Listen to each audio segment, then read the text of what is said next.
नारायण नारायण। आज हम पढ़ रहे हैं जीवन पथ बाय डॉक्टर श्री राम किंकर जी महाराज। चतुर्थ प्रवचन, श्री राम शरणम मम। आइए अब कुछ समय के लिए एकाग्र और शांत चित्त से त्रिवेणी के पावन तट पर चलें तथा वहाँ पर भगवान श्री राघवेंद्र और महर्षि भरद्वाज के बीच जो अनोखा संवाद हुआ, जो रहस्यपूर्ण प्रश्नोत्तर हुआ, उसे हृदयंगम करने की चेष्टा करें। भगवान श्री राघवेंद्र का मार्ग के संदर्भ में यह जो प्रश्न है, जो जिज्ञासा है कि मैं किस मार्ग से जाऊं, वस्तुतः यह प्रश्न भौतिक मार्ग से अधिक संबंधित नहीं है। इसमें व्यक्ति के आध्यात्मिक जीवन पथ के संबंध में संकेत छिपा हुआ है। भगवान श्री राघवेंद्र जब यह कहते हैं कि मैं किस मार्ग से जाऊं, तो प्रश्न में यही तात्पर्य छिपा हुआ है कि यद्यपि मार्ग तो कई हैं, पर कुछ मार्ग ऐसे हैं जिन्हें हम बुरा मार्ग कहते हैं और संसार के अधिकांश व्यक्ति इसी मार्ग पर चल रहे हैं, क्योंकि अधिकांश प्राणी काम, क्रोध अथवा लोभ के मार्ग पर ही चलते हुए दिखाई देते हैं। और यह सर्वथा स्वाभाविक है कि उस पथ का अनुगमन करता हुआ व्यक्ति गोस्वामी जी तथा गीता के शब्दों में नरक की दिशा में बढ़ता हुआ अंत में नरक के द्वार में प्रविष्ट हो जाता है। लेकिन जिन मार्गों को हम कल्याणकारी मार्ग कहते हैं, उन मार्गों में भिन्नता है या नहीं?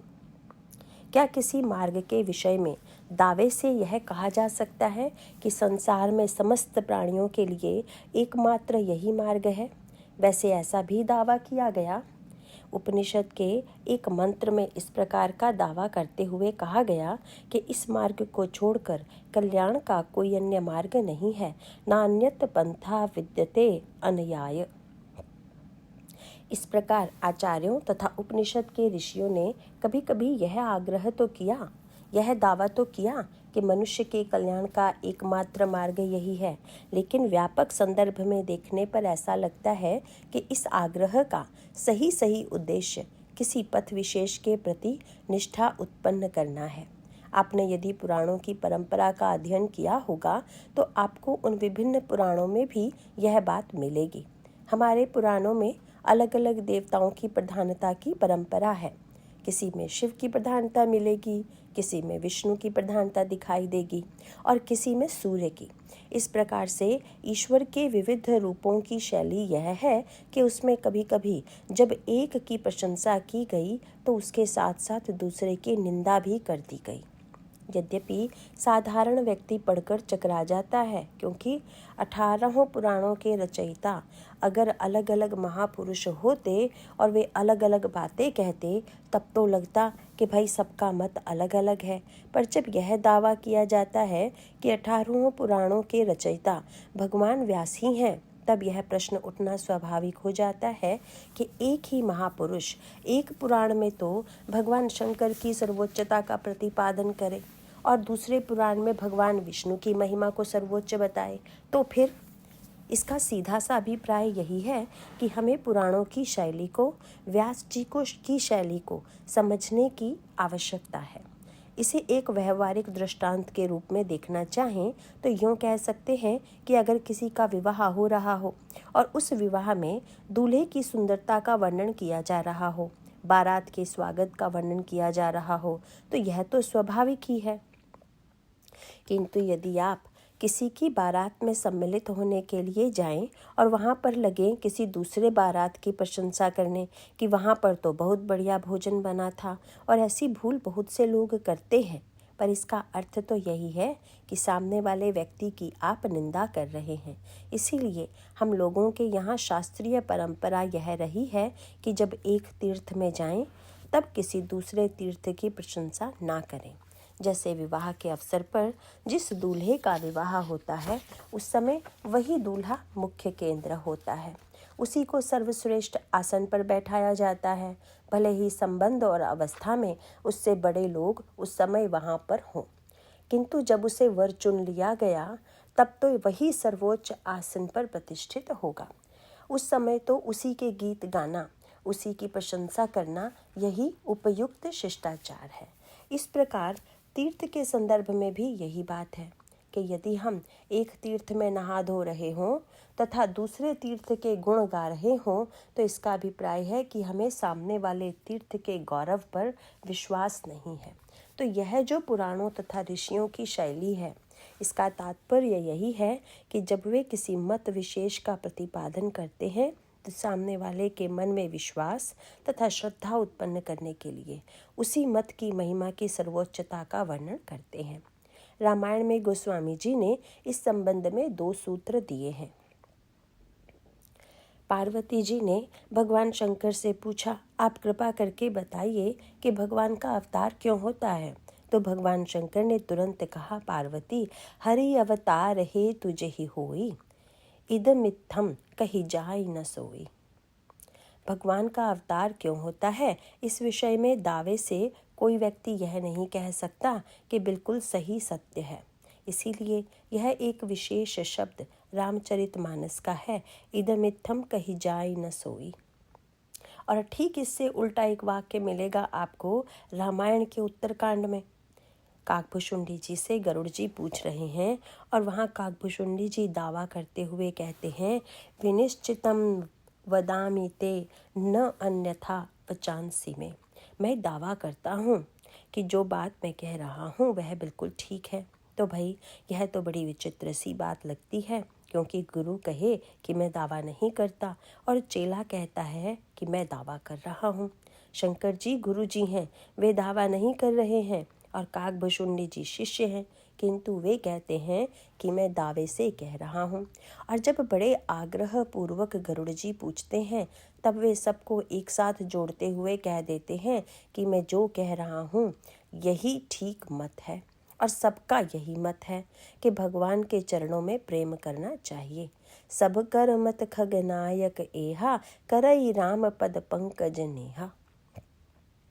तो भाई गुरु जी की बात ठीक है कि चेले की? इसका अभिप्राय यह है कि साध्य तत्व की असीमता पर जब विचार करें तब तो यह निश्चित रूप से कहना पड़ता है कि यह कोई दावा नहीं कर सकता है कि यह ऐसा ही है। लेकिन कठिनाई यह है कि साध्य तत्व के वर्णन में भले ही कोई दावा ना करे, लेकिन जब व्यक्ति किसी साधना को स्वीकार करेगा उस समय यदि साधना के विषय के उसके मन में आग्रह और आस्था न हो तब तो वह कोई साधन कर ही नहीं सकता। जब भी आप साधना करते हैं तो किसी न किसी प्रकार के आग्रह को, किसी न किसी प्रकार के पक्षपात को तो स्वीकार करते ही हैं। इस प्रकार इन दोनों का सामंजस्य यही है कि अगर उपनिषद में यह दावा किया गया कि दूसरा कोई मार्ग नहीं है और पुराणों में भिन्न भिन्न देवताओं की श्रेष्ठता का प्रतिपादन किया गया तो इसका उद्देश्य एकमात्र निष्ठा जगत जागृत करने का है, जिससे कि मनुष्य के जीवन में एक निश्चय हो जाए। गीता में भी इस संदर्भ में बड़ी सांकेतिक बात आती है। आज तक यह विवाद चल रहा है कि गीता का प्रतिपाद्य क्या है। कुछ लोग कहते हैं कि ज्ञान योग, कुछ लोग कहते हैं कर्म योग तथा कुछ लोगों की मान्यता है कि भक्ति योग। और यदि ढूंढने चलें तो तीनों के समर्थन में वाक्य मिलेंगे। इससे तो यही लगता है कि गीता में भगवान ने तीनों योगों का वर्णन किया।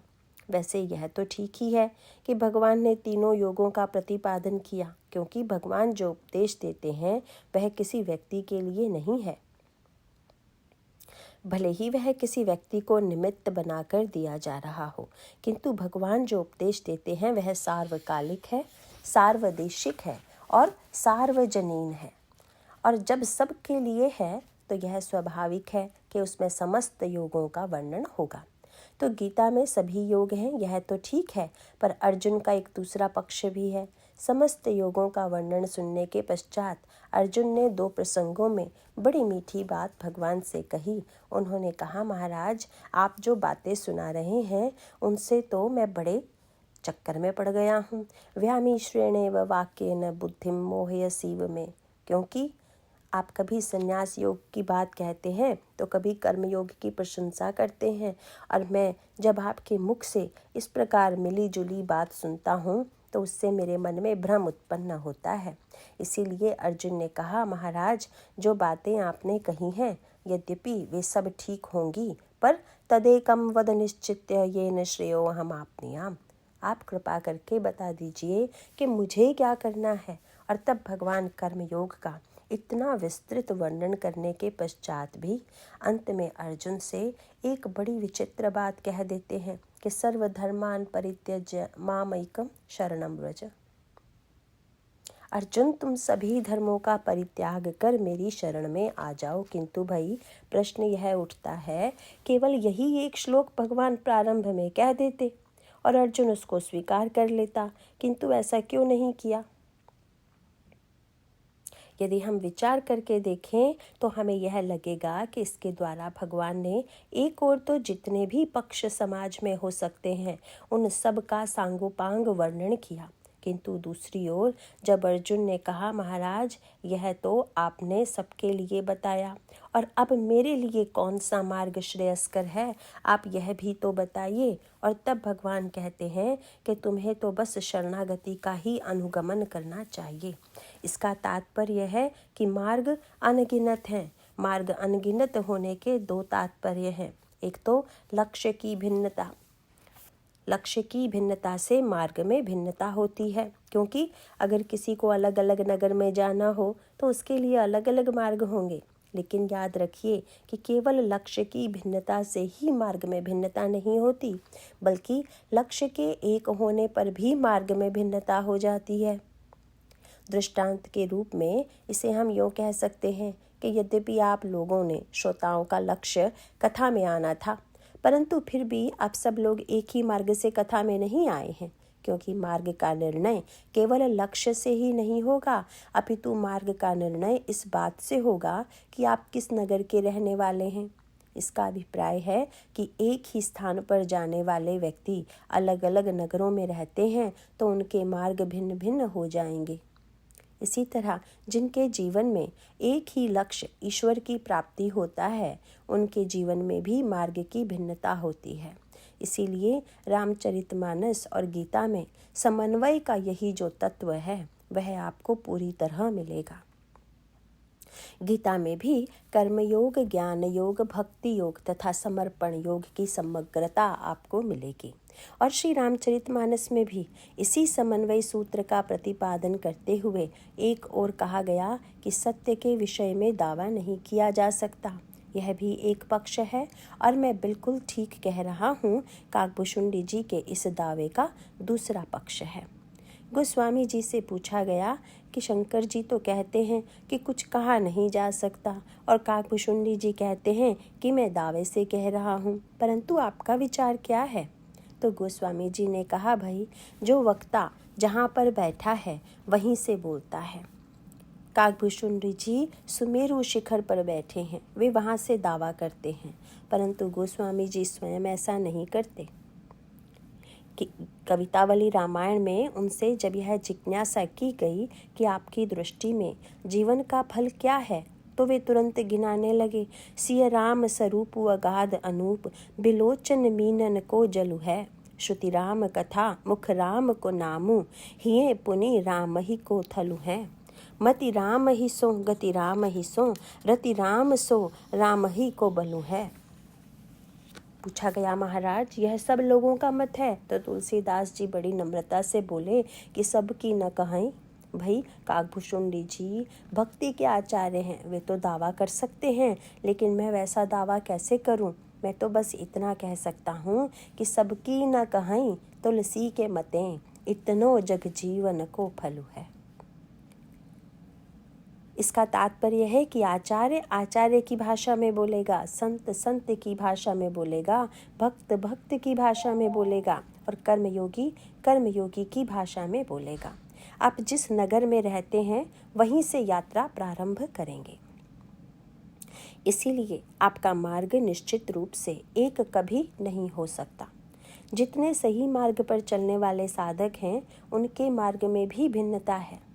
रामायण के अलग अलग पात्रों के संदर्भ में यदि देखें तो आपको यही सूत्र मिलेगा। भगवान श्री राम महर्षि भरद्वाज से पूछ देते हैं, महाराज शास्त्रों में अलग अलग मार्गों का वर्णन किया गया, ग्रंथों में भी अलग अलग मार्गों का वर्णन किया गया, परंतु अब आप निर्णय करके बताइए कि कहई नाथ हम कही मग जाहि, मेरे लिए कौन सा मार्ग ठीक है? उस समय महर्षि भरद्वाज ने बड़ी मीठी बात कही। उन्होंने कह दिया कि सुगम सकल मग तुम कहूँ अहि, तुम्हारे लिए सभी मार्ग ठीक हैं। इस उत्तर के पीछे महर्षि भरद्वाज का अभिप्राय था कि व्यक्ति तो किसी नगर विशेष से आया हुआ है, पर ईश्वर तो सर्वव्यापी है। वह किस नगर में रहता है, वह चाहे तो जिस मार्ग से आए जाए। प्रभु, आप तो किसी सीमा में आबद्ध नहीं हैं, इसलिए मैं कैसे बताऊं कि आपके लिए कौन सा मार्ग ठीक है। रामायण में आप देखेंगे कि जितने ईश्वर से जुड़े हुए पात्र हैं, साधक हैं, भक्त हैं, उनके जीवन में परस्पर भिन्नता दिखाई देती है। और इस भिन्नता के रहस्य को जो समझ लेगा, वह साधन को ठीक ठीक अपने जीवन में अपना लेगा। अधिकांश लोगों के जीवन में यही समस्या आती है और वे साधना करते हुए भी यह उलाहना देते हुए दिखाई देते हैं कि हम इतने दिनों से साधन कर रहे हैं, पर साधन का जो फल शास्त्रों में लिखा हुआ है या प्रवचन में या संतों के द्वारा जो कहा जाता है, उसका अनुभव हम नहीं कर रहे हैं।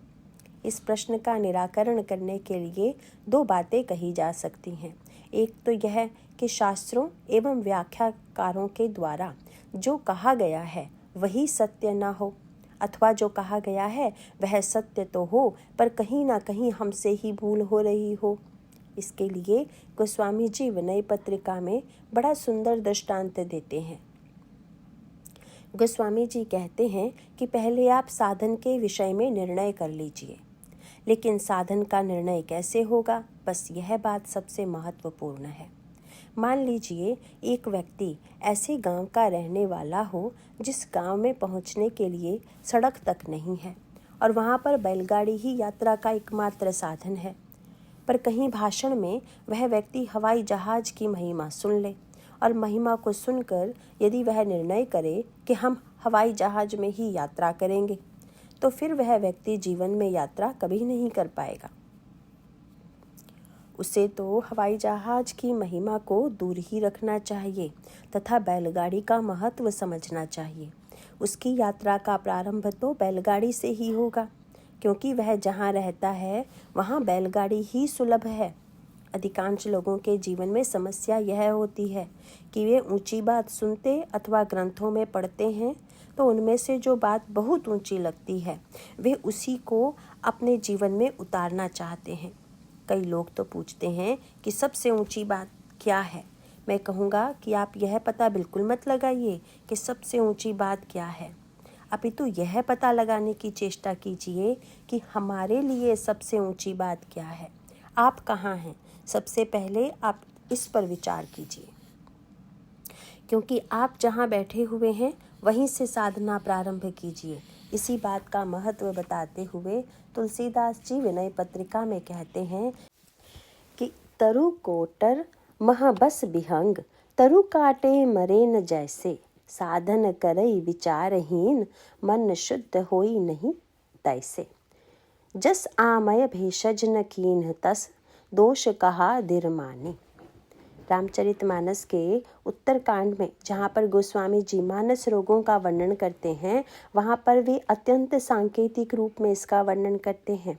इसे हम यूँ कह सकते हैं कि जैसे रोग दूर करने के दवा, वैद्य तथा पथ्य, ये तीन साधन हैं। और हमें यह स्पष्ट दिखाई देता है कि रोग की ठीक ठीक पहचान करने वाला वैद्य अथवा डॉक्टर यदि न मिले तो भी आप ठीक नहीं होंगे। बहुत अच्छी दवा बताने वाला वैद्य भी मिल जाए, पर अगर दवा ही बाजार में नकली मिले तो नुस्खा किस काम आवेगा। और असली दवा भी मिल गई, उसे लेकर खाने भी लगे, पर जितनी दवा नहीं खा रहे हों उससे अधिक यदि कुपथ्य कर रहे हों तो फिर दवा फायदा नहीं करेगी। आगे चलकर काकभुशुंडी जी मन के रोगों का वर्णन करते हुए कहते हैं कि पहले वैद्य खोजिए, और वह वैद्य है सद्गुरु। सद्गुरु वैद्य वचन विश्वासा। रामायण में तो सबसे बड़े सद्गुरु भगवान शंकर हैं, और वे शंकर जी सद्गुरु के रूप में रावण को प्राप्त हैं। वे ही शंकर जी सती के पति भी हैं, और पतिदेव गुरु स्त्री नाम के रूप में सती जी के भी गुरु हैं। यद्यपि शंकर जी तो त्रिभुवन गुरु हैं, पर कितनी बड़ी विडंबना है। इसीलिए भगवान राम से शंकर जी ने यही कहा कि प्रभु, आपने जनक नंदिनी के वियोग में जो रुदन की लीला की, उसमें तो मुझे बड़ा विचित्र सा अनुभव हुआ, क्योंकि मैं तो समझे बैठा था कि मैं त्रिभुवन गुरु हूँ। लेकिन महाराज, आपके स्वरूप के विषय में भ्रम ही हुआ तो मेरे परिवार में हुआ। या तो सती जी को भ्रम हुआ या रावण को। और एक बात बड़ी अनोखी है कि भगवान की भक्ति को सर्वोत्तम औषध के रूप में स्वीकार करते हुए लिखा गया कि रघुपति भगति सजीवनी मूरी।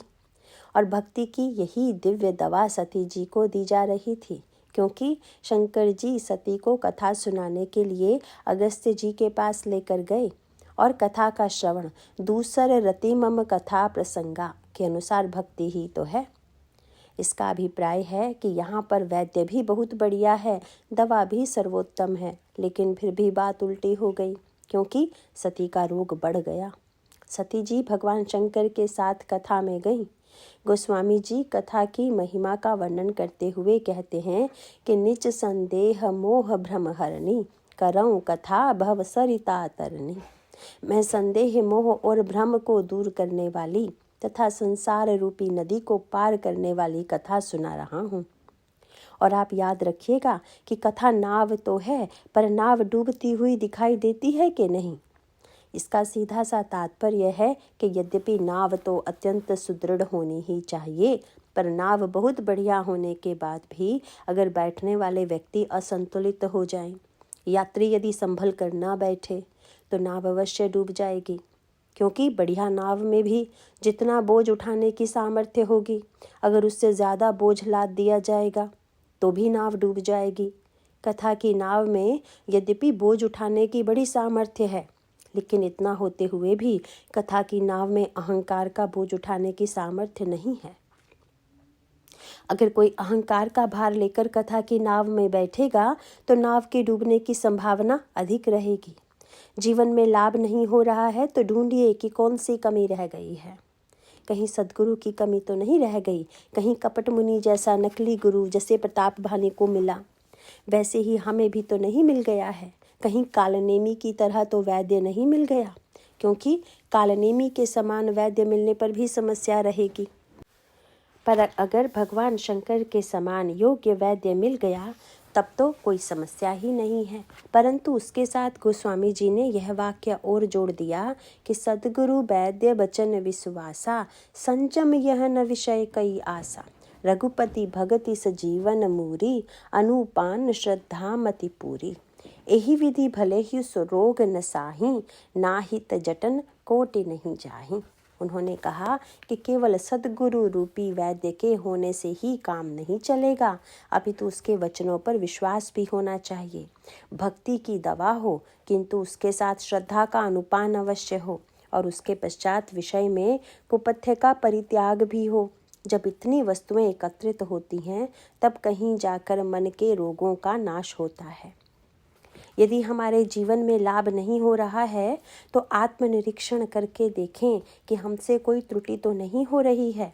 सती जी का रोग बढ़ गया तो उसके कारण हमें प्रत्यक्ष दिखाई देते हैं। यद्यपि सती जी कथा की नाव में बैठी तो, परंतु अहंकार लेकर बैठी कि मैं तो दक्ष की पुत्री हूँ। अगस्त्य जी ने जब पूजन किया तो वह भाव आ गया कि मैं इनकी अपेक्षा श्रेष्ठ हूँ, तो मैं क्या कथा सुनूं, इसीलिए कथा का लाभ नहीं हुआ। वैद्य पर विश्वास होना चाहिए, किंतु भगवान राम के रूप को देखकर जब सती के अंतःकरण में संदेह उत्पन्न हुआ, तब भगवान शंकर ने बहुत समझाया, किंतु उनके वचनों पर विश्वास नहीं हुआ। इसीलिए सती जी को दुख उठाना पड़ा।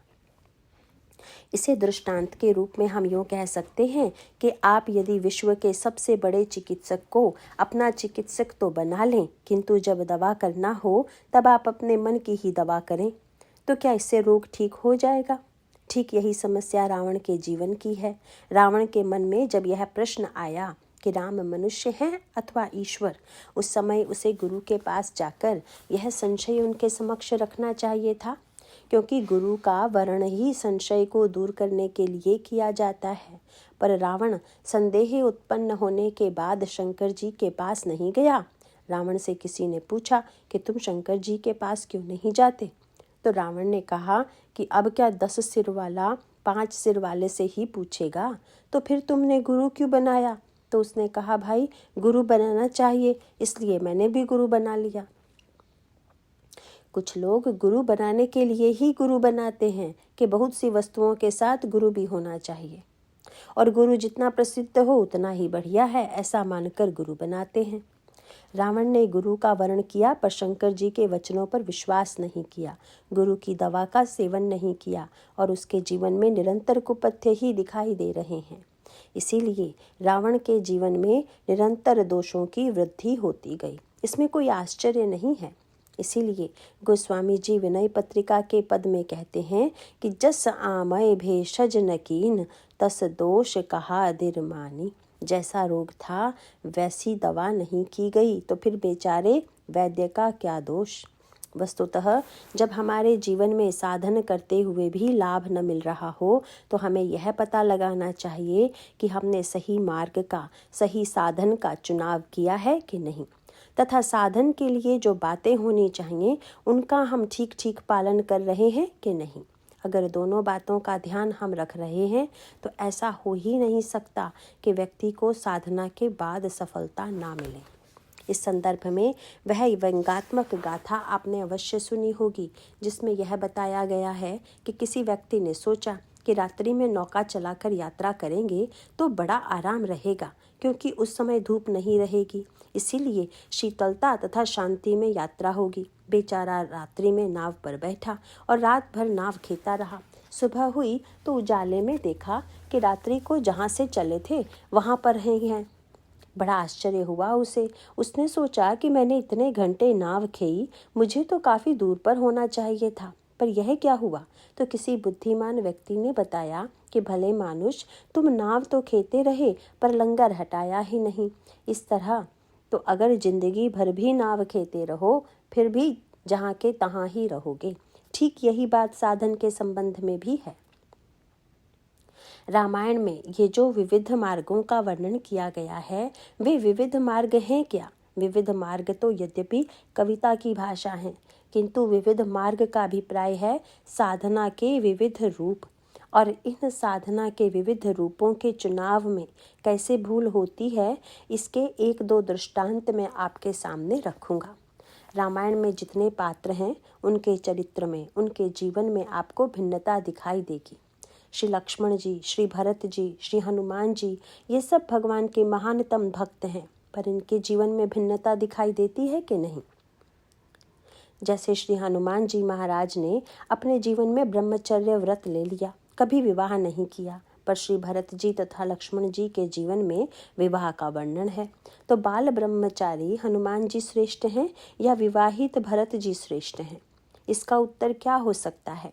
किंतु गोस्वामी जी का अभिप्राय है कि यदि आप श्रेष्ठता तथा कनिष्ठता का निर्णय अपनी मान्यताओं के आधार पर करेंगे तो आप उनमें से एक को श्रेष्ठ बता देंगे। यदि आपके मन में यह आग्रह है कि ब्रह्मचर्य एक बहुत ऊंची स्थिति है तो आपको लगेगा कि श्री हनुमान जी में ब्रह्मचर्य है, इसीलिए वे ही सर्वश्रेष्ठ हैं। पर केवल इसी मान्यता के आधार पर निर्णय करना ठीक नहीं है। रामायण में एक ओर तो हनुमान जी जैसे ब्रह्मचारी से लेकर सुग्रीव तक भगवान राम के सेवक हैं, तथा दूसरी ओर अगर चित्रकूट के संदर्भ में विचार करके देखेंगे तो आपको दिखाई देगा कि भगवान श्री राघवेंद्र जब चित्रकूट की ओर यात्रा कर रहे हैं तब उनके साथ लक्ष्मण जी और जनक नंदिनी श्री सीता हैं। उसके पश्चात जब श्री भरत जी चित्रकूट की ओर यात्रा करते हैं तब अयोध्या के नागरिक श्री भरत जी के साथ चित्रकूट जाते हैं, और उन पात्रों में भरत जी के साथ साथ कैकेयी जी भी हैं। यद्यपि कैकेयी जी के संदर्भ में बड़ा मतभेद है। कई लोग यदि उन्हें बड़ी प्रशंसा की दृष्टि से देखते हैं तो कई लोग उनकी बड़े कठिन शब्दों में निंदा करते हैं। रामायण में ही भगवान राम कैकेयी जी की प्रशंसा करते हैं, किंतु श्री भरत जी उनकी निंदा करते हैं, और यह जो प्रशंसा अथवा निंदा है वह व्यक्ति की अलग अलग दृष्टि पर निर्भर है।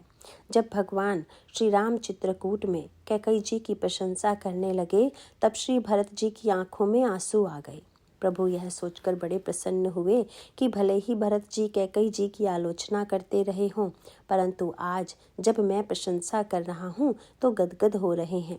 लगता है कि मेरे भाषण का प्रभाव पड़ा, जिससे कि भरत बदल गए।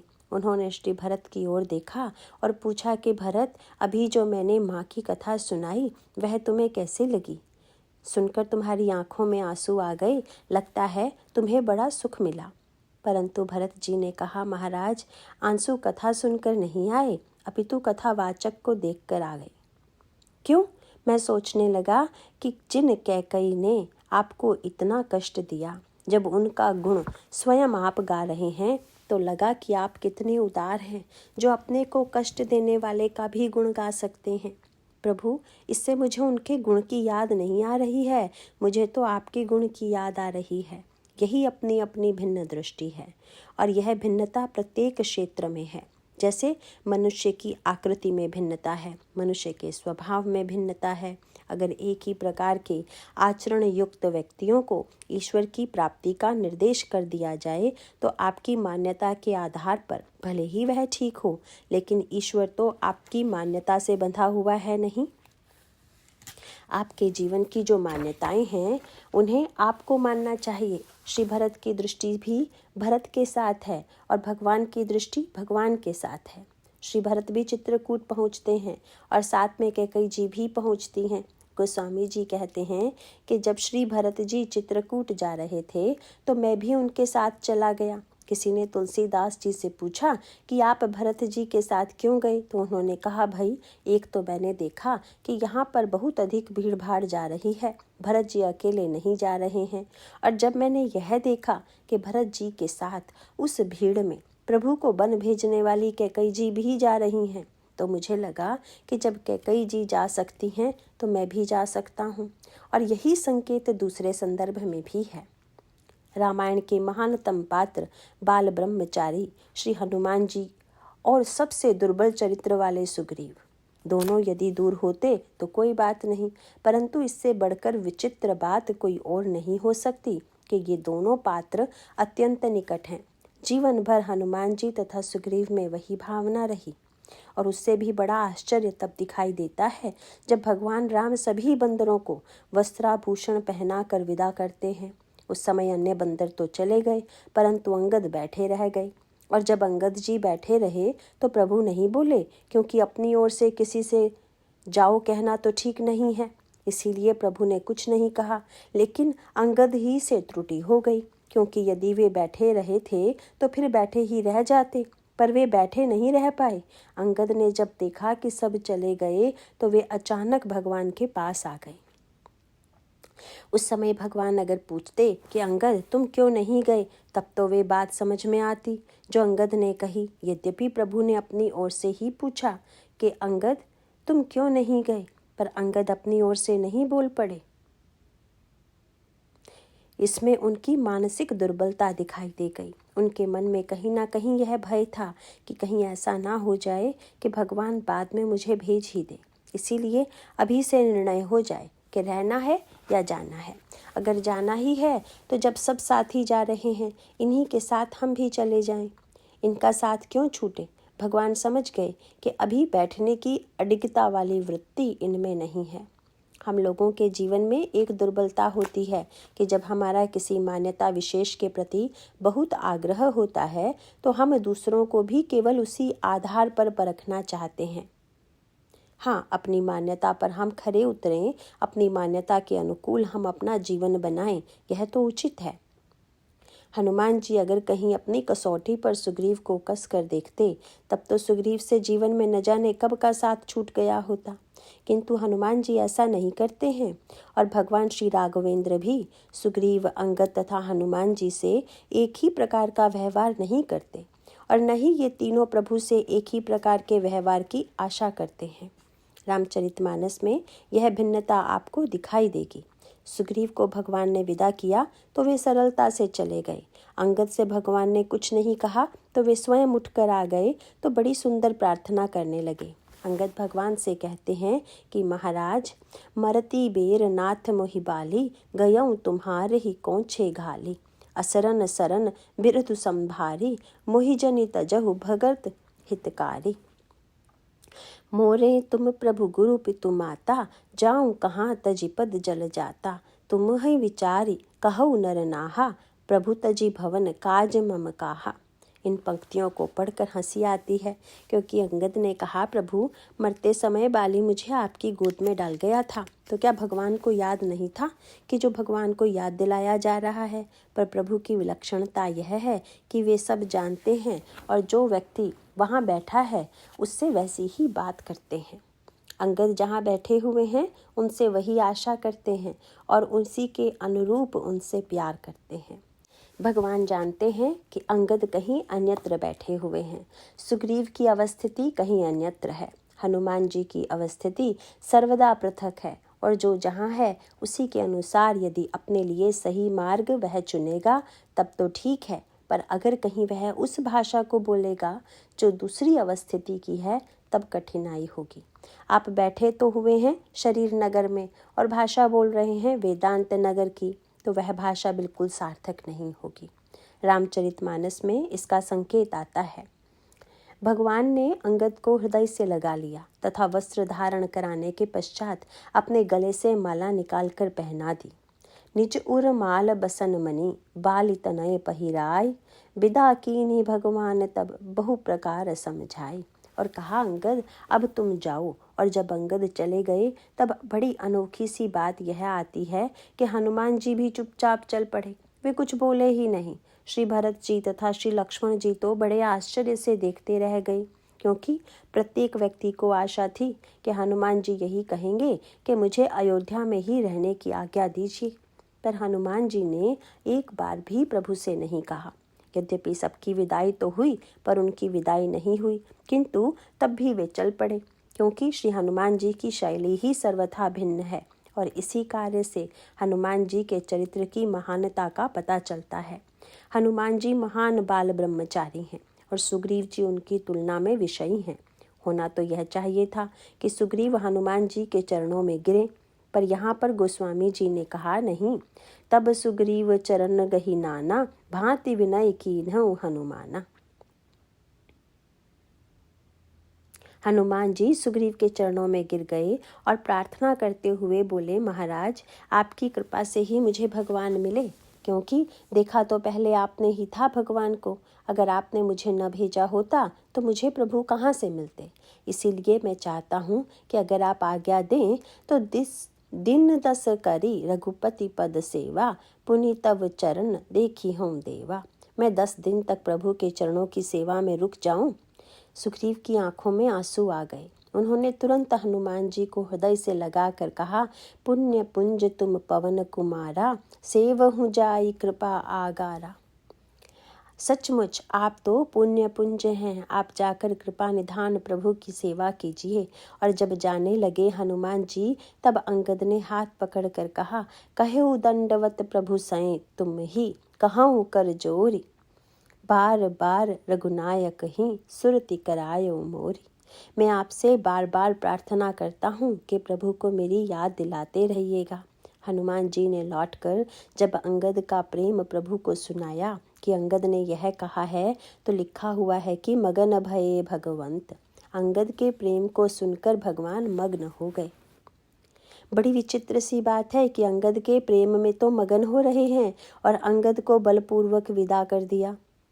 हनुमान जी को विदा क्यों नहीं किया? इसका अभिप्राय है कि भगवान यह जानते हैं कि हनुमान जी देह और गेह से ऊपर उठ चुके हैं, पर अंगद और सुग्रीव देह नगर से ऊपर उठे हुए नहीं हैं। आप जिस कक्षा में हैं उसी के अनुसार उत्तर दीजिएगा, तब तो आप पास होंगे।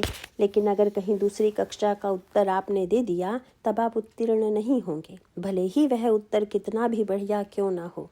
जैसे क अक्षर है तो प्रथम कक्षा में पढ़ाया जाएगा कि क का अर्थ है कबूतर, और आगे पढ़िए तो बताया जाता है कि क का अर्थ है जल। कमल शब्द भी इसी क से बना हुआ है। और आगे चलकर कहा गया कि क माने ब्रह्म। इस प्रकार क का अंतिम अर्थ है ब्रह्म। पहली कक्षा के विद्यार्थी ने कहीं से सुन लिया कि क माने ब्रह्म, और अगर अध्यापक जी के क माने पूछने पर उसने कह दिया ब्रह्म, तो उसको गुरुजी पास करें कि फेल? वह तो जब कबूतर कहेगा तभी पास होगा, ब्रह्म ब्रह्म कहने पर पास नहीं होगा। और भाई कबूतर से ब्रह्म तक पहुँचने में तो समय लगेगा, इसीलिए पहले कबूतर तो समझ लें। हनुमान जी ने यद्यपि सुग्रीव को प्रभु से मिला दिया, पर हनुमान जी स्वयं चलकर प्रभु के पास आए और सुग्रीव के पास स्वयं प्रभु चल कर गए।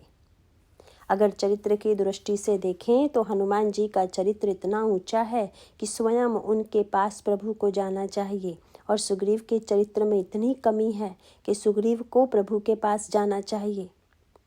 पर प्रभु ने जो कार्य किया वह भौतिक दृष्टि से अटपटा सा प्रतीत होता है।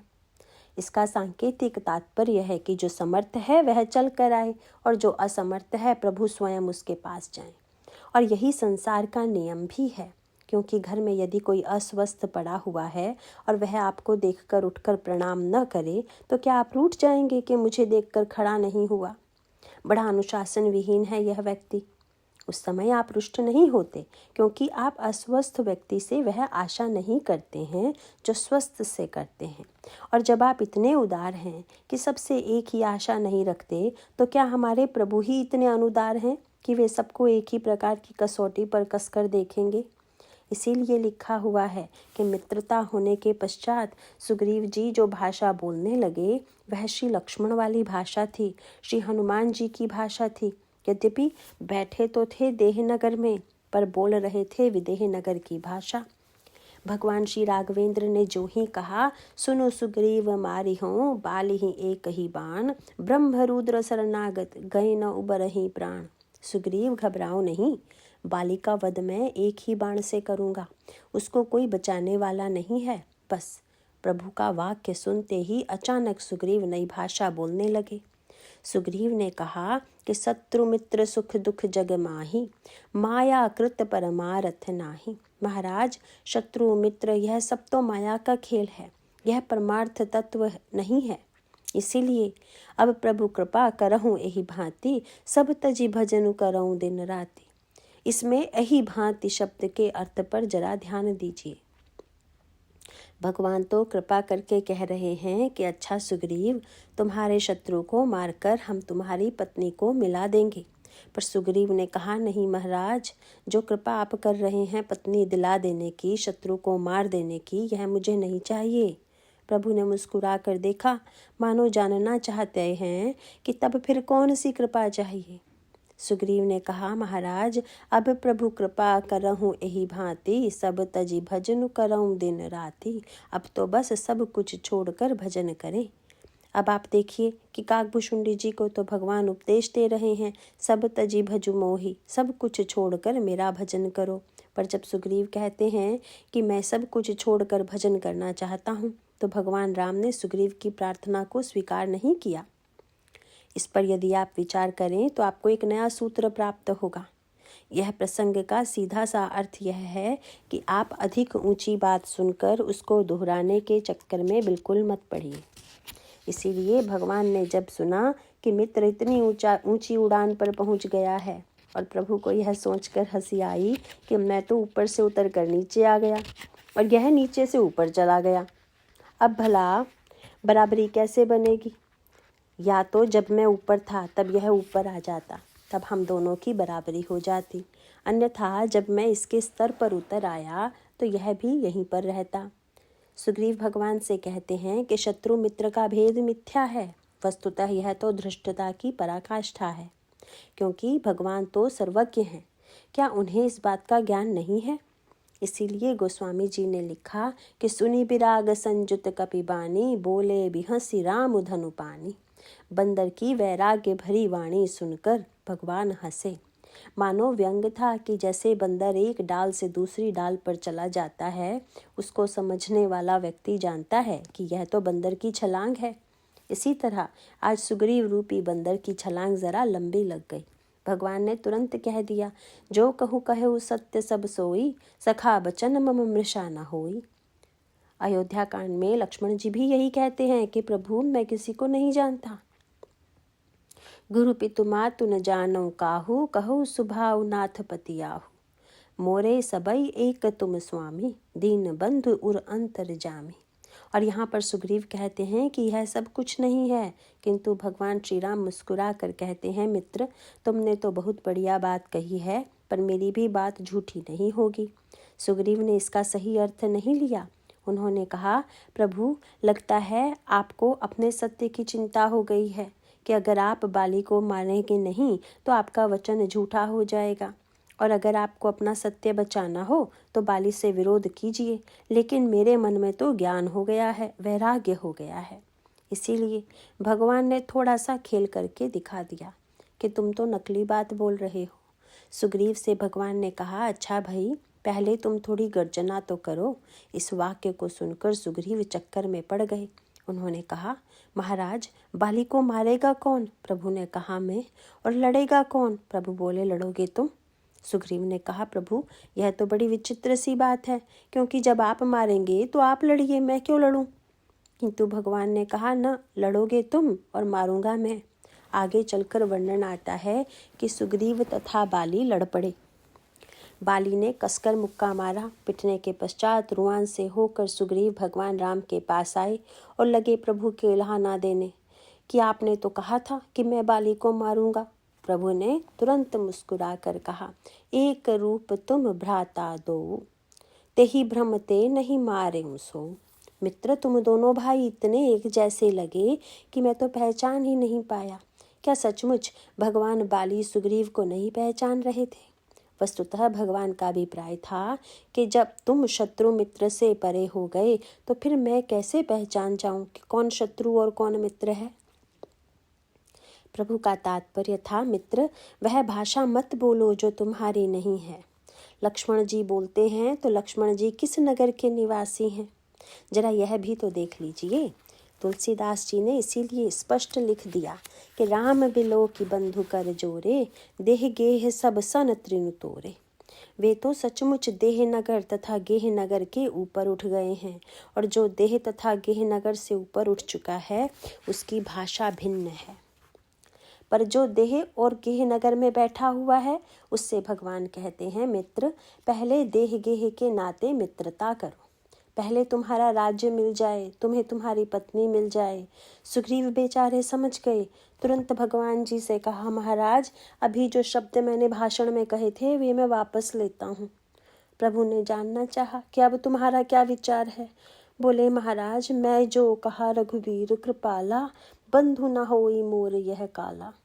यह मेरा भाई नहीं, काल है। भगवान ने कहा, हाँ अब ठीक है, अब तुम वह बोल रहे हो जो तुम्हें बोलना चाहिए। और तब भगवान सुग्रीव के गले में माला पहनाते हैं, बाली का वध करते हैं, सुग्रीव को राज्य दिलाते हैं। यह जीवन का एक पक्ष है। मानो भगवान श्री राघवेंद्र जीव से कहते हैं कि तुम जहाँ हो मुझे वहीं से प्रसन्न करने की चेष्टा करो, वहीं से साधना प्रारंभ करो। अगर सही मार्ग को छोड़कर तुम केवल सुनी सुनाई निष्कामता की ऊंची भाषा बोलने लगे तो यही दुष्परिणाम होगा। इसका मूल तत्व है कि एक ही लक्ष्य होने पर भी आप और हम जहाँ बैठे हों वहीं से साधना प्रारंभ करें। भगवान श्री राघवेंद्र भी भरद्वाज जी से पूछने लगे, महाराज यह तो आप ही निर्णय करेंगे कि मैं कहाँ बैठा हुआ हूँ, मुझे किस मार्ग से चलना चाहिए। मुनि जी बहुत हंसकर बोले, प्रभु अब तो बड़ी कठिनाई आ गई, क्योंकि मैं क्या बताऊँ कि तुम कहाँ बैठे हो और किस मार्ग से चलो।